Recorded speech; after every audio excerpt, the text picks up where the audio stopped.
Κατέρχεστε στις εκλογές χωρίς εντούτοις πάρα πολλοί κόσμος να το γνωρίζει. Γιατί μήπως φταίει το ότι καθυστερημένα διεκδικείτε την είσοδό σας στη Βουλή? Για δύο λόγους. Πρώτον, γιατί δεν υπάρχει ισότιμη μεταχείριση ανάμεσα στις πολιτικές δυνάμεις, αυτό είναι γνωστό από παλιά.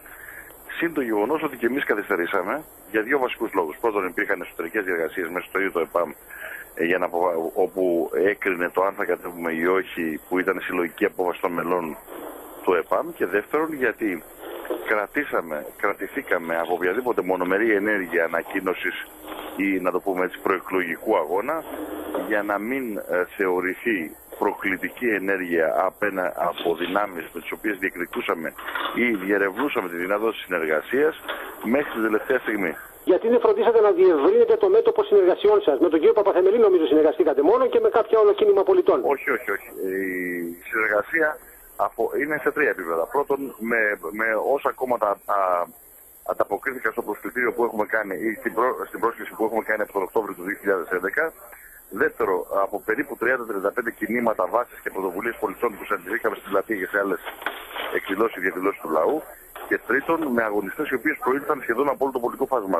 Στα ψηφοδέλτια του ΕΠΑΜ βρίσκονται αγωνιστές από όλη την αριστερά, σχεδόν από όλη την αριστερά, που θέλησαν να δώσουν τον αγώνα τους μαζί με το ΕΠΑΜ και όχι με τα κόμματά τους, να το πούμε, στους σχηματισμούς τους, και άλλοι αγωνιστές που, όπως για παράδειγμα το άρμα μου των πολιτών, που εκτός πέρα από τον κύριο Δημαρά, όλοι οι υπόλοιποι πετάχτηκαν στο ψηφοδέλτιο του όχι.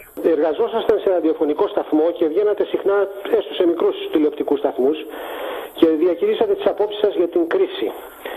Ναι. Ξαφνικά σας έκοψαν, ακόμη και από τα μικρά τηλεοπτικά κανάλια. Σας έδωξαν και από το ραδιοφωνικό σταθμό 9 που δουλεύατε. Γιατί, για ποιο λόγο? Γιατί όπως μας είπαν, δεν έχουν κανένα πρόβλημα να βρίζουμε και να μειώνουμε τους Έλληνες πολιτικούς, αλλά δεν θέλουν να ακούσουν ξανά τίποτα για την κατοχή, την Ευρωπαϊκή Ένωση, το ευρώ και τα ζητήματα που αφορούν την επιστροφή σε εθνικό νόμισμα. Μάλιστα. Είστε από τα ελάχιστα αντιμνημονιακά κόμματα που μιλάνε για ανάγκη εξόδου της χώρας από την Ευρωζώνη και επιστροφή στη δραχμή. Τα υπόλοιπα αντιμνημονιακά κόμματα, αν και καταφέρονται κατά της Ευρώπης, εντούτοις επιμένουν στην παραμονή της Ελλάδος στην Ευρωζώνη. Γιατί λέτε να συμβαίνει αυτό, κύριε Καζάκη? Νομίζω ότι υπάρχει μια τραγική και μοιραία αυταπάτη σχετικά με τον τρόπο που βιώνει η Ευρωζώνη. Είναι ο τρόπος με τον οποίο τα κόμματα, κυρίως της αριστεράς, έχουν συμβιβαστεί στην υπάρχουσα κατάσταση και δεν μπορούν να δουν πέρα από το καθεστώς που έχει επιβληθεί σήμερα, όχι μόνο στη χώρα μας, σε ολόκληρη την Ευρώπη, σε όλους τους ευρωπαϊκούς χώρους. Μιλήσατε για καθεστώς. Αυτό που συμβαίνει στην Ελλάδα είναι σχέδιο της Γερμανίας να επιβάλλει ένα δικό της καθεστώς σε συνεργασία με τους τοκογλύφους για να κατασπαράξουν την Ελλάδα και τα κράτη της Νότιας Ευρώπης? Νομίζω ότι το βασικό σχέδιο, να το πούμε έτσι, είναι το εξής. Το διεθνές δίκαιο μετά το Δεύτερο Παγκόσμιο Πόλεμο παρέχει πάρα πολλά όπλα και ασυλίες σε ένα κράτος όταν αποφασίσει το κράτος να διαγράψει τα δημόσια χρέη του. Δεν μπορεί ο δανειστής, ιδιαίτερα αν είναι ιδιώτης δανειστής, να πειράξει ένα κράτος ή να μπορεί να στραφεί ενάντια σε ένα κράτος που επικαλεί το διεθνές δίκαιο και διαγράφει τα χρέη του. Όταν μπήκαμε στη διαδικασία υπερχρέωσης, όχι μόνο εμείς, βεβαίως εμείς ήμασταν από τους πρώτους, αλλά και άλλες χώρες, οι διεθνείς τοκογλύφοι και το πολιτικό τους προσωπικό ψέψαν έναν τρόπο να ανατρέψουν αυτό το σκληρό πυρήνα του διεθνούς δικαίου. Και έτσι εφάρμοσαν στην Ελλάδα τους νομικούς τρόπους εκείνους που θα τους επιτρέπουν να απαγορεύουν στα κράτη από εδώ και μπρος να διαγράφουν τα χρέη τους προκειμένου να διασώσουν την οικονομία και τις χώρες τους. Το ένα μετά το άλλο τα κράτη δείχνουν ότι υπάγονται στο δούνου του. Τελικά αυτό το δούνου του τι είναι? Είναι μια υπερδύναμη ώστε να εντάσσονται κάτω από την προστατευτική του ομπρέλα τα οικονομικά αδύναμα κράτη? Πόσα κράτη δηλαδή μαζί μπορεί να συγκεντρώσουν το δούνου του και πόσα κράτη μαζί κάνει? Πώς είναι η δύναμη του δούνου του, τέλος πάντων? Η δύναμη του δούνου του εξαρτάται κατά βάση από τις μεγάλες ισχυρές οικονομίες και τον τρόπο που το χρησιμοποιούν οι ισχυρές οικονομίες, πρώτα και κύρια τις ΗΠΑ, οι οποίες έχει απόλυτη εξουσία στο ΔΝΤ, στο Διεθνές Νομισματικό Ταμείο. Άλλωστε, Να ξέρετε ότι τα γραφεία του ΔΝΤ στην Ουάσιγκτον, που είναι τα κεντρικά του γραφεία, είναι περίπου 1 τετράγωνο μακριά από το Λευκό Οίκο. Μάλιστα. Λοιπόν, έχει τέτοια σχέση με τις ΗΠΑ. Το ΔΝΤ είναι ένας μηχανισμός για να κατυποτάξει τους ανυπότακτους ή εκείνες τις οικονομίες που ενδεχομένως οι λαοί, όταν βρεθούν σε δύσκολη θέση, να πάρουν δρόμους ή να πάρουν αποφάσεις που πλήττουν τα συμφέροντα των αγορών ή των μεγάλων πολυεθνικών εταιριών ή των μεγάλων τραπεζών. Ναι. Τελευταίες ημέρες και άλλες χώρες κλονίζονται από την κρίση. Η Ολλανδία, η Τσεχία, οι οποίες θεωρούνται χώρες δορυφόροι της Γερμανίας. Πού προβλέπετε να πηγαίνει το πράγμα? Κοιτάξτε να δείτε, το ευρώ είναι ένας μηχανισμός χρεοκοπιών. Όσοι από εμάς ασχολούμαστε με αυτά τα ζητήματα, το λέγαμε ήδη από τη δεκαετία του 90. Η απαγκίστρωση στο εθνικό νόμισμα και η επιβολή ενός νομίσματος χωρίς αντίκρισμα, όπως ήταν το ευρώ, οδηγούσαν αναγκαστικά σε μαζικές χρεοκοπίες. Αυτό βιώνουμε σήμερα. Θα δείτε ότι η διαδικασία χρεοκοπιών θα πλήξει και την ίδια τη Γερμανία. Μάλιστα. Απλά η Γερμανία λίγο πιο καθυστερημένα από τις υπόλοιπες χώρες. Ναι. Εάν εκλεγείτε, θα ζητήσετε από το Κοινοβούλιο να στείλει στη δικαιοσύνη τις υποθέσεις εθνικής καταστροφής. Θα κάνουμε τα αδύνατα δυνατά να καθίσει στο σκαμνί όλοι οι υπέτειοι της σημερινής τραγωδίας και όλοι οι δοσύλλογοι που με τέτοια ευκολία υπέγραψαν την παράδοση της χώρας του. Εάν συμμετάσχετε σε μια αυριανή κυβέρνηση, ποιο τρόπο θα προτείνετε για την έξοδο της χώρας από την κρίση? Είναι αυτός που διατυπώνεται μέσα από την εφημερίδα σας?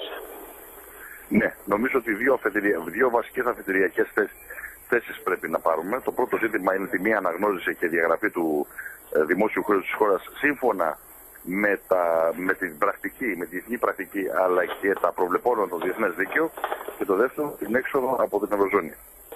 Μάλιστα. Η φυλάκιση του Τσοχατζόπουλου πιστεύετε ότι σηματοδοτεί τιμωρία των ενόχων της εθνικής καταστροφής ή απλά χρυσώνει το χάπι? Όχι, πρόκειται για ένα προεκλογικό τρίκ, το οποίο βέβαια επιδίνωσε την κατάσταση, διότι κανένας τώρα δεν πιστεύει ότι ο μόνος έργος σε αυτόν τον τρόπο είναι ο Τσοχατζόπουλος.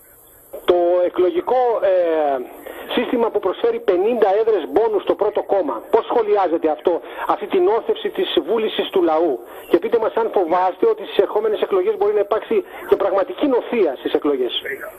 Ναι, υπάρχει τρομακτικός κίνδυνος με ένα μόνο 30% να έχουμε κυβέρνηση, δηλαδή τύπου Παπαδήμου, δεν ξέρουμε ποιον άλλον επικεφαλής, με όλο το υπόλοιπο εκλογικό σώμα 70% να ψηφίσει με σαφέστατο τρόπο αντιμνημονιακά. Και η τραγική αυτή μειοψηφία να κυβερνά και να κάνει τι θέλει.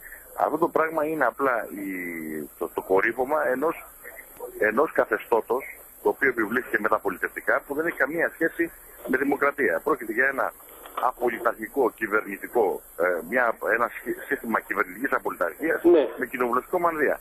Μια διαφορά.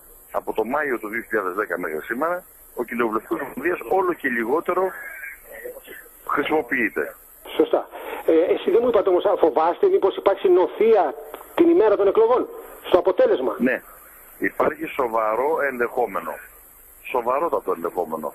Γιατί δεν μπορώ να καταλάβω γιατί παράδειγμα δεν υπήρξε υπηρεσιακή κυβέρνηση όπως το βλέπει το Σύνταγμα. Ναι. Άλλη μια μεγάλη εκτροπή αυτό το πράγμα.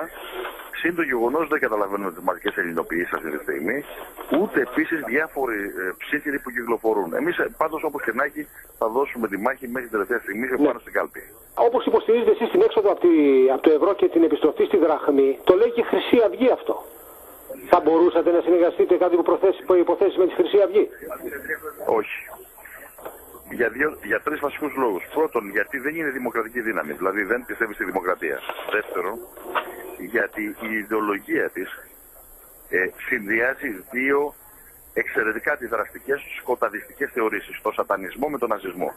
Δεν μπορούμε να έχουμε σχέση με δύο δυνάμεις. Για μένα η συγκεκριμένη Χρυσή Αυγή είναι μια σατανιστική, ναζιστική δύναμη, τελείως αντιληπτική. Ο Πάνος ο Καμένος, κάποιοι λένε ότι είναι η διπλανή πόρτα της Νέας Δημοκρατίας. Το πιστεύετε? Παρά το ότι είναι αντιμνημονιακός. Δεν ξέρω προσωπικά για τον κύριο Καμένο, αλλά είμαι σίγουρο ότι πάνω από το μισό το εκλογικό ψηφοδέλτιο είναι η πίσω πόρτα του κύριου Σαμαρά. Είναι η λίμνη, είναι η δεξαμενή από όπου θα αντλήσει ενισχύσεις για να μπορέσει να κάνει την κυβέρνηση. Δεν το λέω εγώ. Ρωτήστε τον κύριο Μακόπουλο, τον κύριο Ζώη οι οποίοι κάνουν και δημόσιες δηλώσεις υπέρ αυτού του ενδεχομένου. Και ο ψηφοφόρος που θα κληθεί στις εκλογές να ψηφίσει 6 Μαΐου, πείτε μας με δύο λόγια γιατί πρέπει να ψηφίσει το κόμμα σας. Νομίζω ότι είναι λιγάκι προφανές.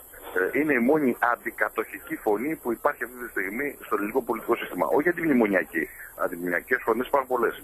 Αντικατοχική φωνή.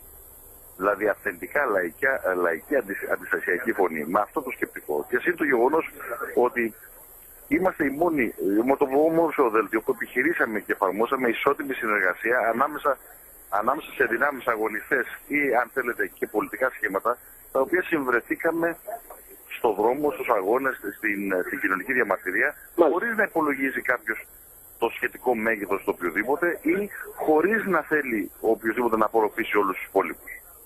Εσείς, εάν μεθαύριο εκλεγούν Πασόκ και Νέα Δημοκρατία και συναντήσουν κυβέρνηση, το κεφάλαιο Ελλάδα πρέπει να πούμε ότι έχει κλείσει? Όχι.